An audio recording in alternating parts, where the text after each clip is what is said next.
तो hi, welcome to AS smart learning. तो आज हम करेंगे क्लास 12 का पॉलिटेक्निक साइंस एक दल के प्रभुत्व का तौर वन शॉट में अध्याय 1 वाला राजनीतिक विज्ञान का। तो इसमें बताया जाएगा कि आपको नोट्स प्लस पीडीएफ फ्री में मिलेगा हमारे टेलीग्राम चैनल में। और इसमें क्या हुआ था, एक दल के प्रभुत्व के दौर में, तो इसकी साथ हम जानेंगे। तो हमारे नोट्स प्लस पीडीएफ आपको चाहिए तो हमारे टेलीग्राम चैनल में दिया है। आपको नोट्स पीडीएफ ऑल क्वेश्चन अब साथ में ऑल क्वेश्चन अपडेट मिलेगा, क्वेश्चन पेपर मिलेगा और न्यूज़ भी मिलेगा। और इस चैप्टर का नाम हम पहले ही आपको बता चुके। तो इसी के साथ हम आज के चैप्टर स्टार्ट करते हैं। तो पहला क्या, देश की कठिन परिस्थितियों में देश आज़ाद हुआ और देश आज़ाद मिले, लेकिन इसके विभाजन भी हो गया। और ऐसे में हमारे देश नेताओं के सामने राष्ट्र निर्माण की चुनौती थी और हमारे देश के स्वतंत्र रास्ता अपनाया। मतलब हमारा देश लगभग अंग्रेजों को 200 वर्ष तक गुलाम रहे। और इसी के साथ हमारा देश 200 वर्षों के बाद 15 अगस्त 1947 को जब हमारा देश आज़ाद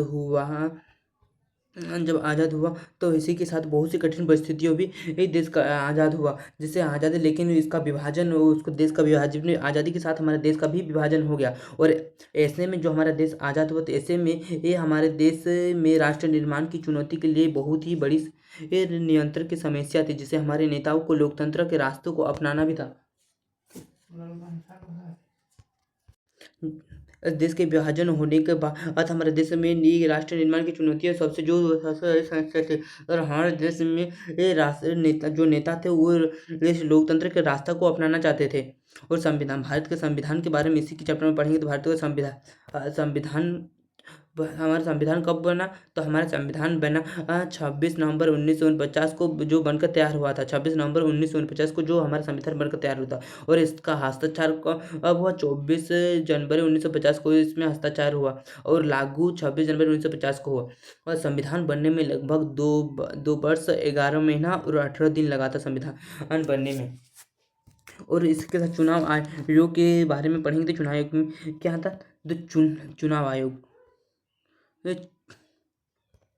जो हमारे चुनाव आयोग थे, चुनाव आयोग का गठन जनवरी 1950 से पहले चुनाव आयुक्त कुंवर सेन बने। मतलब चुनाव आयोग का गठन कब हुआ, तो जनवरी 1950 को हमारा चुनाव आयोग का गठन हुआ। और इसके पहला चुनाव आयुक्त कौन थे, इसके सुकुमार सेन थे इसके प्रथम चुनाव आयुक्त। भारत के प्रथम, ये क्वेश्चन एमसीक्यू में पूछा जाता है कि भारत के प्रथम चुनाव आयुक्त कौन थे, तो वो सुकुमार सेन होगा। और प्रथम चुनाव के दौरान चुनाव आयोग के समक्ष चुनौतियां के बारे में इसी पढ़ेंगे। मतलब प्रथम जो आम चुनाव थे, जो हमारा प्रथम आम चुनाव कब हुआ था, 1951 को जो हमारा प्रथम आम चुनाव हुआ था। मतलब 1950 को हुआ था तो वहाँ रद्द कर दिया गया, वो जो फेल हो चुका था। तो इसी में प्रथम जो हमारा आम चुनाव, इसमें क्या क्या समस्याएं हुई, तो और इसके आयोग में के समक्ष कौन कौन सी समस्याएं थी, इसके बारे में पढ़ेंगे। मतलब स्वतंत्र और निष्पक्ष को चुनाव करवाना चाहिए। मतलब जो हमारे ये नेता थे, तो नेता आयोग गठन थे, जो चुनाव आयोग के गठन, तो इसमें से वो स्वतंत्र और निष्पक्ष चुनाव करने थे। और चुनाव क्षेत्रों में ये सीमांकन करना चाहते थे। और मतलब चुनाव क्षेत्र से उनका सबका नाम से सीमांकन करना चाहिए। और मतदाता सूची बनानी, मतलब मतदाता जैसे वोटर कार्ड होता है वैसे भी मतदाता सूची बनानी। और चुनाव अधिकारों की प्रशिक्षित करना था। मतलब अधिकारों और चुनाव कर्मियां थी, उसको प्रशिक्षित करना था। और कम साक्षर दर चलते मतदान की विशेष पद्धति के बारे में सोचा था। मतलब कम साक्षर, जो कम पढ़े लिखे, तो उसमें चलते हुए मतदान, मतलब वो वोट देने पर विशेष पद्धति के बारे में ये सोचा गया था, जो सुकुमार सेन थे। और प्रथम चुनाव के, मतलब जो प्रथम चुनाव के दौरान चुनाव आयोग के सामने निम्न समस्याएं थी। मतलब प्रथम जो आम चुनाव हुआ तो उसके सामने कौन से निम्न प्रकार की समस्याएं थी, इसी के बारे में इस चैप्टर में पढ़ेंगे। अब मतदाता सूची, जो प्रथम प्रारूप की गलतियां थी। मतलब मतदाता सूची जो प्रथम गलतियां थी, मतलब जो हमारे मतदाता सूची थे जो प्रथम आम चुनाव के समय जो मतलब वो पहली बार वोट दे रहे थे, तो उससे जिससे विभिन्न प्रकार की गलतियां हुई थी, और 40 लाख महिला का नाम दर्ज नहीं हुआ था।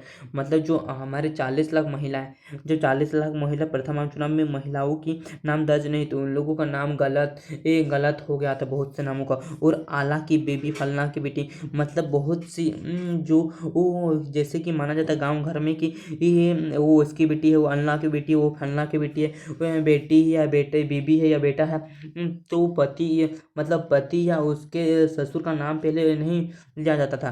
तो इसी के साथ वो इन बहुत से नाम, मतलब वोटर आईडी में होता है कि वो अपना रियल नेम दे, ना कि अल्लाह और फलना की बेटी। और 15% मतदाता साक्षर थे। मतलब भारत में जो प्रथम आम चुनाव थे उसमें से सिर्फ 15% ही साक्षर बने थे, मतलब शिक्षित थे। और 3 लाख से अधिक चुनाव कर्मियों को वो प्रशिक्षित देना था। मतलब 3 लाख से अधिक जो कर्मचारी, चुनाव कर्मचारी थे, उसको प्रशिक्षित भी करना था। मतलब उनके चुनाव आयोग के बारे में बताना था। और चुनाव आयोग को लेकर शंकाएं क्या थी, मतलब क्या क्या डाउट थे और शंकाएं। एक हिंदुस्तानी संपादक ने इसे इतिहास का सबसे बड़ा जुआ कर दे, मतलब करार कर दिया। मतलब जो एक इतिहास हिंदुस्तानी संपादक के एक मतलब इतिहासकार का सबसे बड़ा जुआ कर दे। मतलब एक संपादक थे जो रिपोर्टर, तो उसने इतिहास का सबसे बड़ा जुआ करार कर दिया इस प्रथम आम चुनाव को। और आई नाइज नामक एक पत्रिका ने इतिहास लिखा कि जवाहरलाल नेहरू अपने जीवित रहते यहाँ देख लेंगे कि ये पछताएंगे कि भारत में सार्वमत अधिकार असफल है।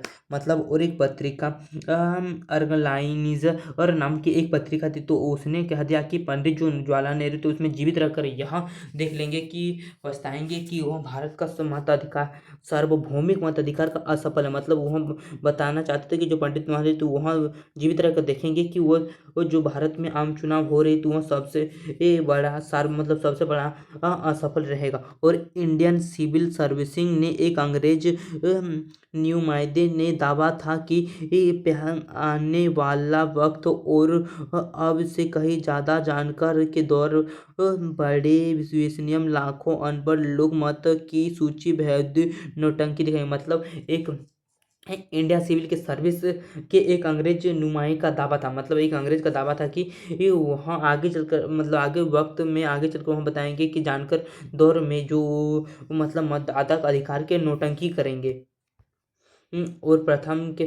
और क्या थे प्रथम आम चुनाव के बारे में स्थापित हुए। और 1951 में अक्टूबर, 1952 में फरवरी के प्रश्न में आम चुनाव, मतलब 1951 और अक्टूबर के 1952 के फरवरी के बीच चुनाव हुआ।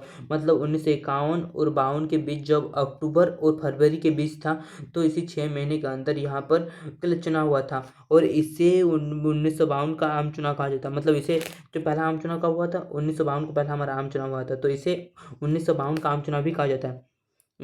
इस चुनाव में चुनाव परिणाम में 6 महीने का समय लगा। मतलब उस समय जो चुनाव आया था, तो पहले वहाँ पर टूल बॉक्स, एक बॉक्स रहता था, तो उस बॉक्स में पर्ची में ठप्पा लगाकर उस पर्ची में घुसाया जाता था।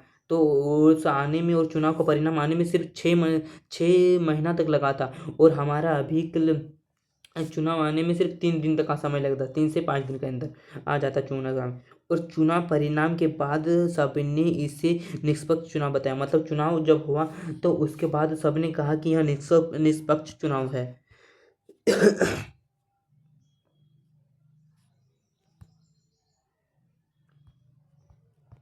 और राष्ट्रीय चुनाव, जैसे राष्ट्रीय चुनाव मतलब प्रथम राष्ट्रीय चुनाव, तो कौन क्या सबसे ज़्यादा सीटें थी उसी के बारे में पढ़ेंगे। तो प्रथम राष्ट्रीय चुनाव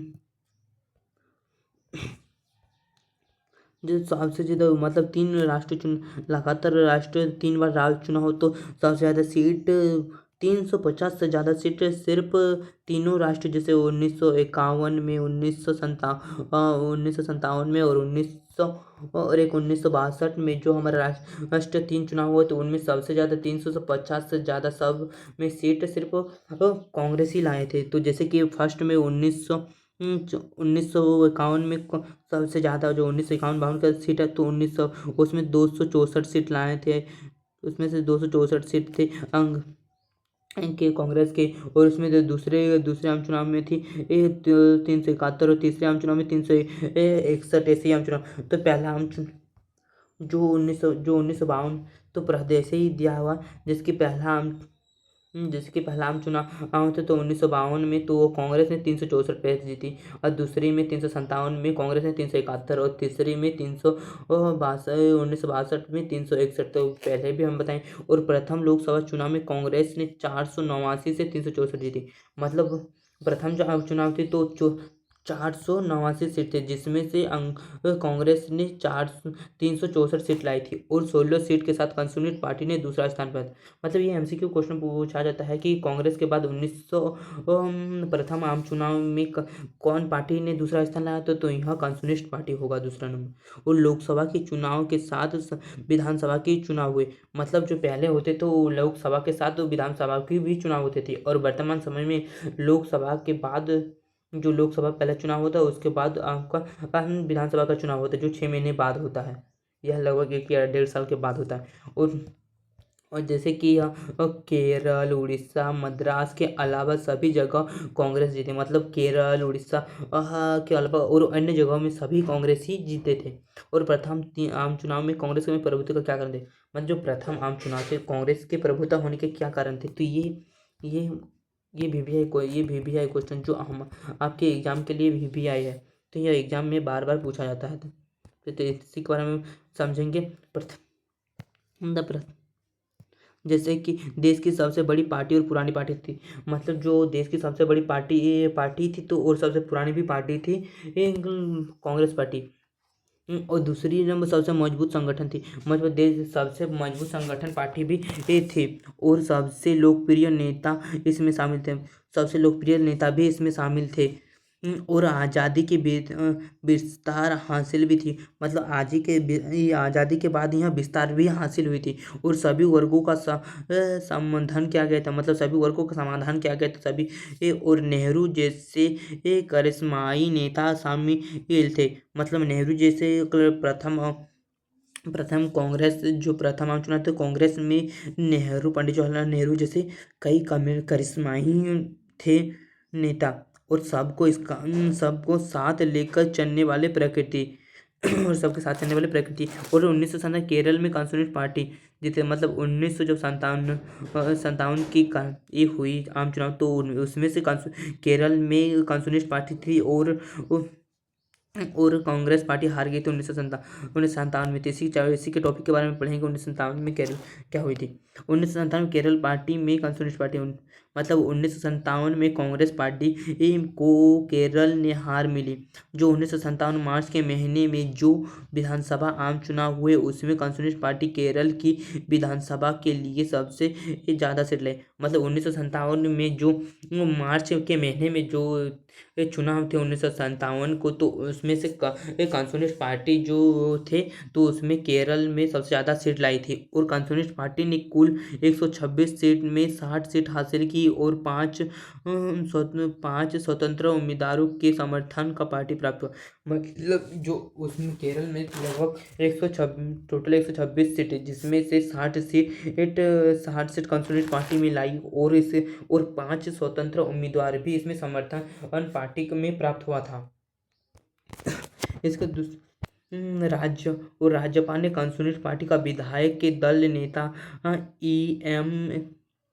EMS निबुद्रीपाद का सरकार बनाने का न्योता दिया। मतलब जो राज्यपाल के कम्युनिस्ट पार्टी के एक विधायक नेता थे जो EMS के निबुद्रीपाद के सरकार बने थे। और इस दुनिया में यह पहला अवसरण था कि जब कम्युनिस्ट पार्टी की सरकार लोकतांत्रिक चुनाव बनी। मतलब दुनिया का एक ऐसा पहला अवसर था जो कम्युनिस्ट पार्टी तो वह सरकार के लोकतांत्रिक चुनावों में पहला जरिया बनी। मतलब कि देश में विभिन्न प्रकार की पार्टियाँ होती, जहीं कहीं एक दल है, कहीं एक दल बहुदल पार्टियां हैं। वैसे ही कम्युनिस्ट मतलब कम्युनिस्ट किसी देश के कम्युनिस्ट पार्टी, जैसे कि चाइना में कम्युनिस्ट पार्टी, अमेरिका में किसी और नाम से पार्टी है, तो इसी में विभिन्न प्रकार की पार्टियां हैं। तो उनमें से कम्युनिस्ट पार्टी की एक दुनिया में पहली पार्टी बनी जो कम्युनिस्ट पार्टी जो भारत में जीती। और केरल में सत्ता का सबसे बेहतर मतलब केरल में देखल होने की कांग्रेस ने निर्वाचित सरकार के खिलाफ मुक्ति संघर्ष छोड़ दिया। जो केरल के सत्ता के देखरेख थे, जो कांग्रेस के पार्टी के निर्वाचित सरकार के खिलाफ मुक्ति संघर्ष छोड़ दी और 1959 के केंद्र में कांग्रेस की सरकार संविधान के अनुच्छेद 56 के अंतर्गत केरल ने कम्युनिस्ट पार्टी को पराजित कर दिया। मतलब 1959 को कांग्रेस सरकार के द्वारा संविधान के और 356 के अंतर्गत केरल के कम्युनिस्ट पार्टी को सरकार का बर्खास्त कर दिया गया और फैसला बड़ा विवादास्पद साबित हुआ। और फैसला क्या होता है, यहाँ बड़ा विवाद स्पष्ट हुआ था। मतलब यहाँ वाद विवाद की तरफ बहुत बड़ा वाद विवाद के साथ हुआ था। और संविधान प्रदत्त आपातकालीन शक्तियों के दुरुपयोग से पहले उदाहरण के रूप में फैसले का बार बार उपयोग किया जाता था। मतलब संविधान का जो प्रदत्त आपातकालीन शक्तियों के दुरुपयोग से पहले उदाहरण के रूप में इसे फैलने का बार बार उपयोग किए थे। मतलब बार बार उपयोग किया था। और जानेंगे तो अभी जो हमारे राष्ट्रीय कांग्रेस है तो उसका छाप चिन्ह क्या है, हाथ। उसका अभी छाप चिन्ह है हाथ। तो पहले दो बेलों का चिन्ह था तो कांग्रेस पार्टी के। और कांग्रेस के प्रभुत्व में प्रकृति, मतलब जो कांग्रेस के प्रभुत्व में प्रकृति तो भारत में एकमात्र देश नहीं जो एक पार्टी के प्रभुत्व का दौर से गुजरता है। मतलब भारत एक ऐसा देश नहीं जो एक पार्टी के प्रभुत्व का दौर से गुजर रहा है, जिसमें अन्य प्रकार के अन्य देशों में बहुत से बहुदल पार्टियां हैं, एक दल बदल पार्टियां हैं। और दुनिया में कई देश जो पार्टी के प्रभुत्व में बहुत उदाहरण मिले हैं। मतलब दुनिया में जैसे बहुत से पार्टी, जैसे कि चाइना के कम्युनिस्ट पार्टी हो गया, अमेरिका में किसी और से नाम से पार्टी हो गया, उसे रूस में किसी और नाम से पार्टी होगा। जैसे अन्य प्रकार की विभिन्न प्रकार की देश में विभिन्न प्रकार की पार्टियां होती है। और बाकी मुल्कों में पार्टी के प्रभुत्व में भारत की एक प्रभुत्व का बीच का अंतर है। मतलब बाकी जो मुल्क की ये पार्टी और भारत के एक प्रभुत्व के बीच का अंतर है। और बाकी मुल्कों में एक पार्टी प्रभुत्व लोकतांत्रिक की कीमत का कायम करती है। जो बाकी मुल्क है जो लोकतांत्रिक कीमत का कायम करती है।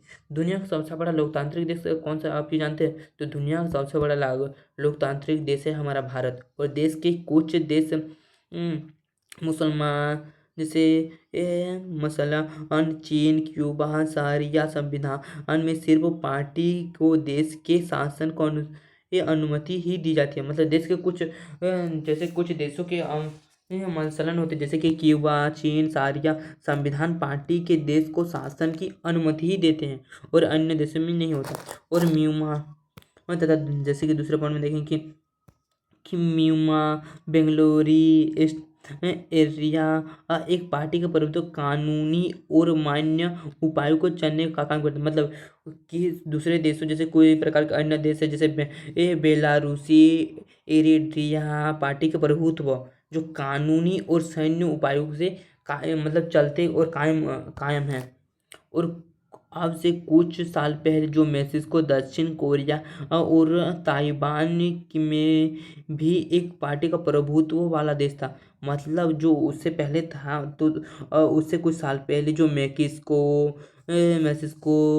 और दक्षिण कोरिया और ताइवान जैसे पार्टी का प्रभुत्व हुआ। मतलब और अन्य देशों में कोर पार्टी का प्रभुत्व हुआ। और भारत के कायम पार्टी प्रभुत्व इन उदाहरणों से कई अलग है। मतलब जो भारत के कायम पार्टी तो इन प्रकार के जो दूसरे प्रकार देश में दूसरे प्रकार के पार्टी तो उन उदाहरणों से अलग है भारत की पार्टी।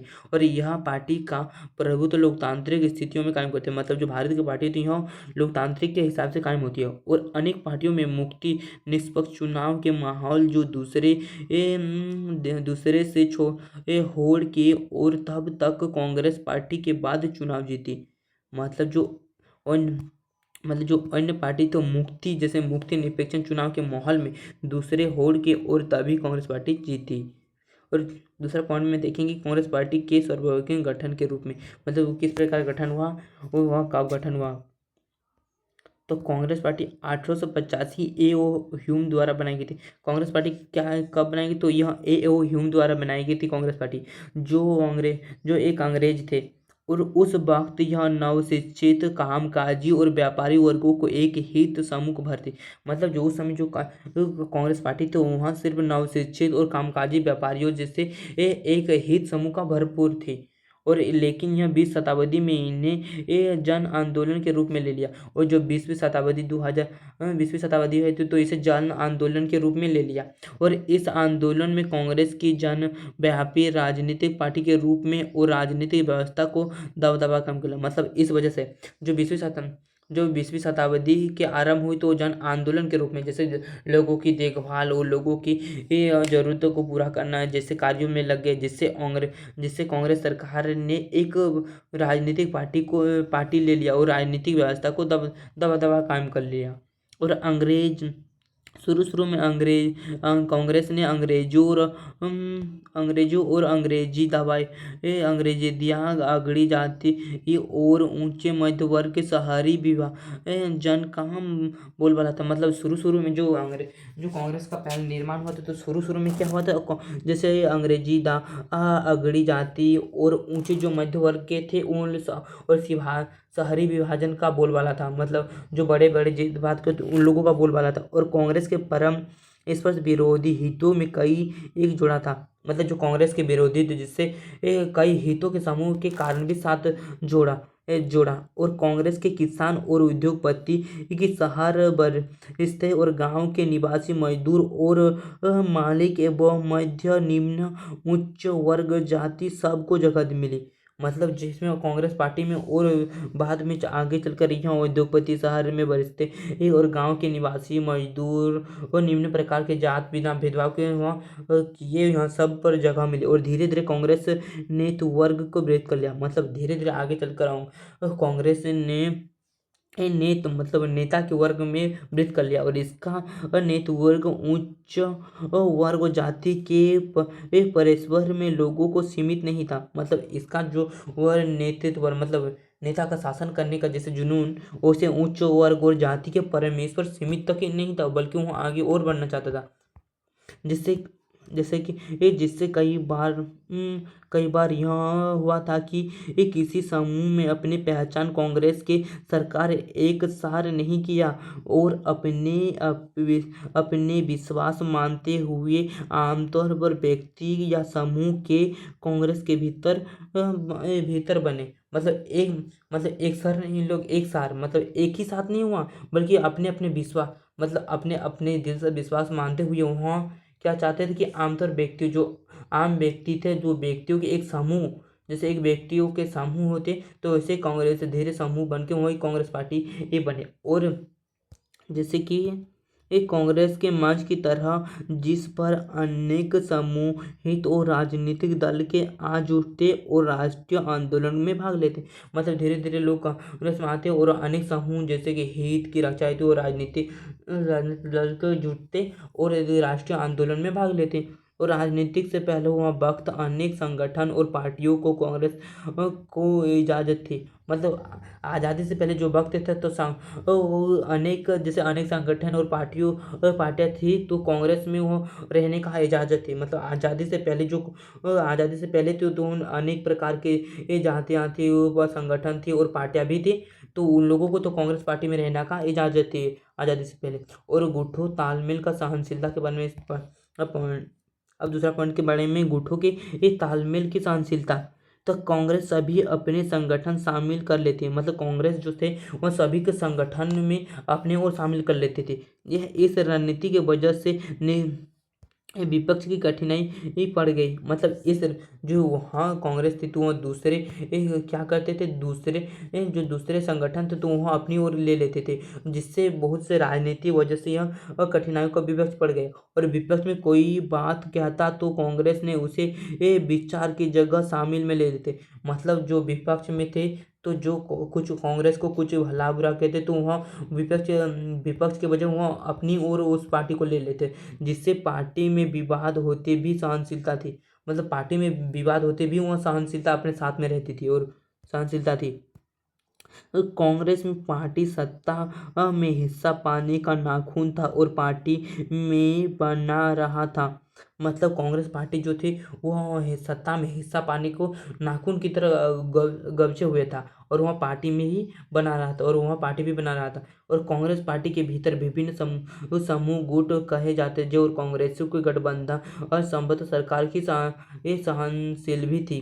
और कांग्रेस के और दूसरा दूसरा पॉइंट में हम पढ़ेंगे कांग्रेस के ये पार्टियों के अद्भुत मतलब विपक्ष पार्टी जो कांग्रेस की विपक्ष पार्टी थी उसके अद्भुत कारण तो भारत में विपक्ष पार्टियों तो थे, लेकिन इन्हें कांग्रेस जैसे बहुमत नहीं थी। मतलब भारत में जो 19 आज़ादी से पहले तो कई प्रकार की ये पार्टी और वो संगठन थे, बस कांग्रेस जैसे किसी को बहुमत नहीं मिला था। और इससे पार्टियां 1952 में आम चुनाव से पहले बन चुकी थी। मतलब जो 1952 में आम चुनाव उससे पहले ही यह पार्टियां बन चुकी थी। और इसमें कुछ ने 60 और 70 दशक में राजनीतिक महत्वों की भूमिका निभाई। मतलब जो वो देहांत विपक्ष पार्टियां थी उसमें 60 और 70 के दशक में वो महत्वपूर्ण 60 और 70 के दशक में वो महत्वपूर्ण भूमिका निभाई थी। और आज भी लगभग सभी कांग्रेस पार्टियों 1950 के दशक में किसी न किसी विपक्ष पार्टी को खोजी जा सकती है। मतलब आज भी लगभग सभी गैर कांग्रेसी पार्टियां हैं जो 1950 की किसी न किसी विपक्ष पार्टी में खोजी जा सकती है। और 1950 के दशक में इन सभी विपक्षी दलों को लोकसभा अथवा विधानसभा में कहने भर की प्रतिनिधित्व मिल पाया। फिर भी इन दलों में बावजूद हमारी शासन व्यवस्था के लोकतांत्रिक चरित्र बनाए और मीडिया की भूमिका निभाई। और इन दूसरा पॉइंट में इन दलों की कांग्रेस पार्टी नेतृत्व व्यवहारों का आलोचना किया। मतलब इन जो दल इन कांग्रेस के जो दल थे पार्टी और नेता थे तो उन व्यवहारों को वह आलोचना करते थे और विपक्ष दलों के शासन में अंकुश रखा। जो विपक्ष दल के पार्टी थे उन पर अंकुश रखते थे और इन दलों के कारण कांग्रेस पार्टी के भीतर शक्ति का संतुलन बना। मतलब जो छोटे मोटे पार्टी थे इन दलों के जो अंकुश रखे थे तो इन दलों के कारण ही भारतीय पार्टी मतलब जो कांग्रेस थे उनका शक्ति का संतुलन बनाए रखा था। तो दूसरा पॉइंट में इन दलों को लोकतांत्रिक राजनीतिक विकल्प की संभावना को जीवित रखा था। मतलब इन जो दल थे जो लोकतांत्रिक राजनीतिक और विकल्प की संभावना जीवित रखा था। इन दलों में ऐसा नेता तैयार किए जिन्होंने आगे इस समय हमारे देश की तस्वीर को संवारने पर अहम भूमिका निभाई। मतलब इन विपक्ष पार्टियां और दल और विपक्ष पार्टियां थी तो इन दलों ने एक कुछ ऐसा तैयार किया जिन्होंने आगे चलकर देश की तस्वीर को संभालने का अहम भूमिका निभाई। और शुरुआती सालों में कांग्रेस ने विपक्ष दलों को नेताओं के बीच पारंपरिक सम्मान का गहरा भाव था। मतलब जो शुरुआती समय थी मतलब शुरुआती 1952 के बाद जो शुरुआती समय थी जो विपक्ष दल थे तो उन पर पारंपरिक रूप से वह सम्मान का गहरा प्रभाव पड़ा था भाव था। मतलब जो पारंपरिक समय थे तो उन लोगों को गहरा मतलब उन लोगों को गहरा हित मिला था। तो दूसरे पॉइंट में स्वतंत्र के बाद अंतरिम सरकार ने कांग्रेस को शासन संभाला।